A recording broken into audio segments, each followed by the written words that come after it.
So hello guys, mo ni ang sudan karon sa mga itoy nato og atubag fish, sardines og kaning malunggay kay very nutritious kay nila no. So mo ni ilang sudan later.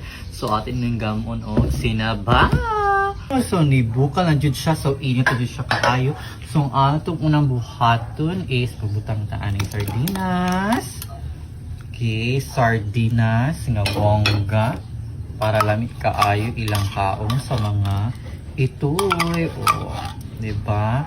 Dayon butangan na tuog isda. Ako nang gidabok ang mga isda, guys. Ayan. Di ba? Gibutangan ko na sa asin o bitsin nga gamay. So atong tulag-tulagon. O atong magpaabot ng taog mga 3 minutes ni usa nato ilunod din kalamongay.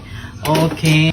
Okay guys, murag na init naman siya, ni bukal naman siya. So ato nang butang og ang kalamungay og halo-halo, then wait for 1 minute lang og ato nang ipakaon sa ato mga toppings, sa ato mga gawas sa mga iro. Bye!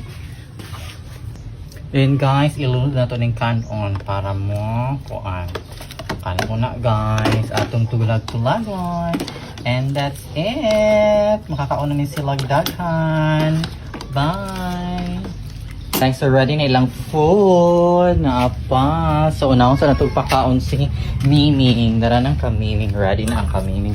Dara na Miming, eat na Miming. Oh, may ba? Init tayo. Kaon na si Miming.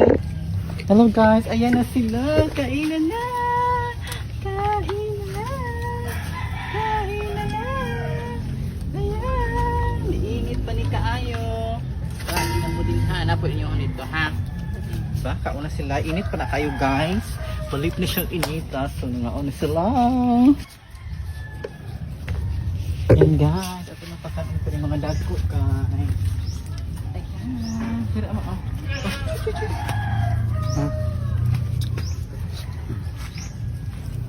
Hoy, diri ah.